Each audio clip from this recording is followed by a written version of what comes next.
BJP నేత NVSS Prabhakar మీడియాతో మాట్లాడుతున్నారు. లైవ్ లో చూద్దాం. ఇంకొక వైపున సబ్సిడీ విత్తనాలు ఉచిత పంపిణీ గాలికి వదిలేశారు. సబ్సిడీ పైన ఏర్పాటు కావాల్సినటువంటి డ్రిప్పు స్ప్రింక్లర్ నీటి మీద రాతల్లాగా మిగిలిపోయినాయి. రైతు బంధు జాప్యం మనం చూస్తూనే ఉన్నాం. అదనం ఇస్తారా ఈరో తెలియనటువంటి ఒక పరిస్థితి.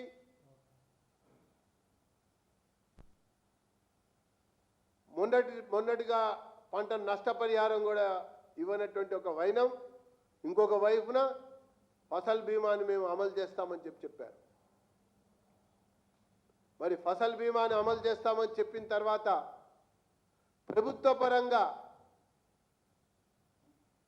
పంట విస్తీర్ణానికి మొత్తంగా వీళ్ళు ఆ ఫసల్ బీమాలో రాష్ట్ర వాటా కట్టినట్టయితే ఆ మొన్న నష్టపరిహారం అన్న ఆ రకంగా వచ్చేది. దానికి కూడా వీళ్ళు నిధులు విడుదల చేయాల, అది కూడా కట్టడానికి ముందుకు రాలా. కేవలం పేరుకు మాత్రమే ఆ ఫసల్ బీమా అమలు చేస్తామన్నటువంటి ఒక అంశం అలా పడి ఉందని చెప్పని నేను పేర్కొంటా ఉన్నా.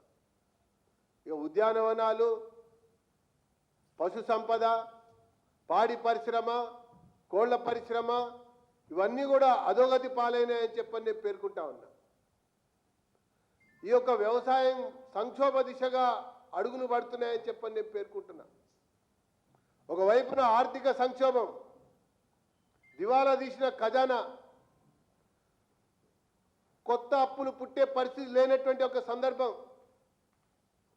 కొత్తగా రైతు రుణమాఫీ కార్పొరేషన్ అని ఏర్పాటు చేసి రుణాలు మాఫీ చేయడం కొరకు మేము ప్రయత్నం చేస్తామని చెప్తా ఉన్నారు.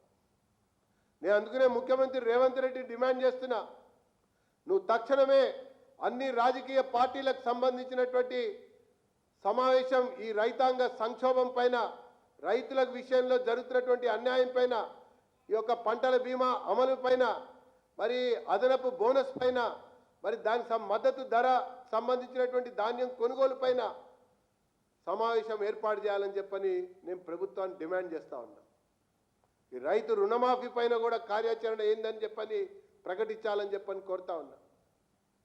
అలాగే రైతు సంఘాలకు సంబంధించినటువంటి సంస్థల్ని, ప్రతినిధులని, దానికి సంబంధించినటువంటి మేధావుల్ని కూడా నువ్వు సమావేశానికి పిలిచి నీకు ఉన్నటువంటి చిత్తశుద్ధి, జరుగుతున్నటువంటి జరిగినటువంటి ఒక అన్యాయాన్ని అందరి ముందల డిస్కస్ చేయడం కొరకు వెంటనే సమావేశాన్ని ఏర్పాటు చేయాలని చెప్పని నేను ఈ సందర్భంగా కోరుతా ఉన్నా.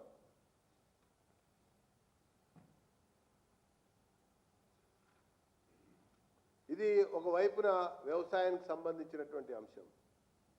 కరెంటు కోత చాలా తీవ్రంగా మనకు కనబడ్డది.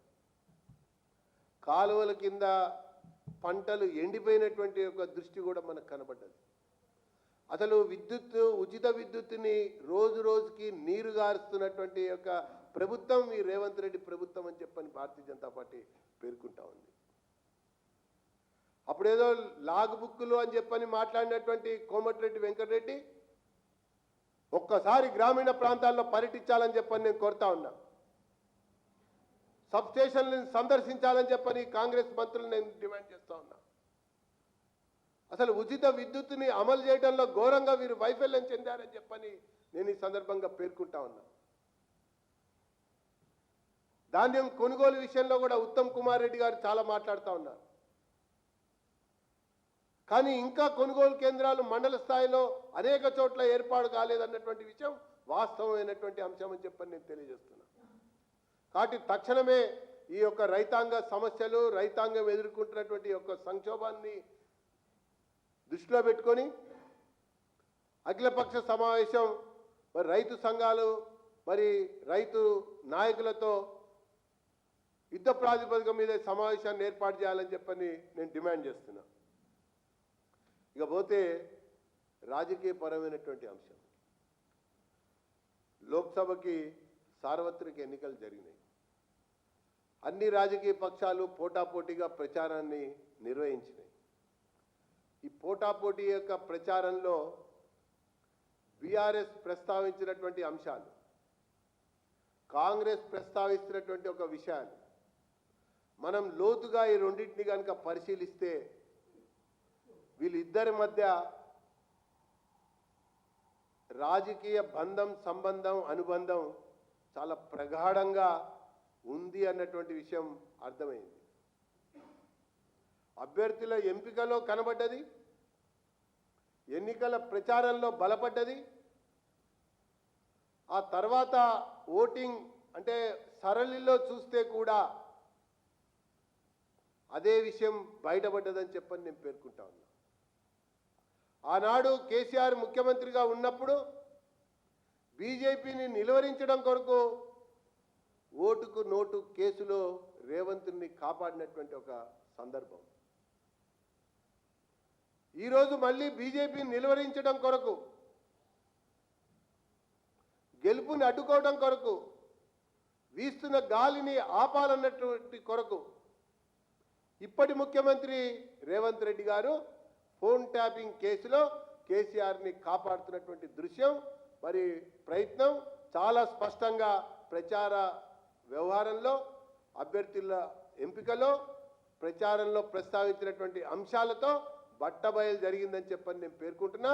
వీళ్ళు ఎన్ని రకాలుగా కలిసి కుట్రలవన్నీ, కుతంత్రాలవన్నీ, కపట నాటకాలు ఆడినా, వీళ్ళకి ఇతర పక్షాలు తోడైనా కూడా రాష్ట్రంలో బీజేపీ గెలుపుని ఎవరు కూడా ఆపలేరు అన్నటువంటి విషయాన్ని నేను ఈ సందర్భంగా ప్రస్తావిస్తూ, ఈ ఫలితాలు ఖచ్చితంగా తెలంగాణ రాజకీయ ముఖ చిత్రాన్ని మార్చబోతున్నాయని చెప్పని నేను పేర్కొంటున్నాను.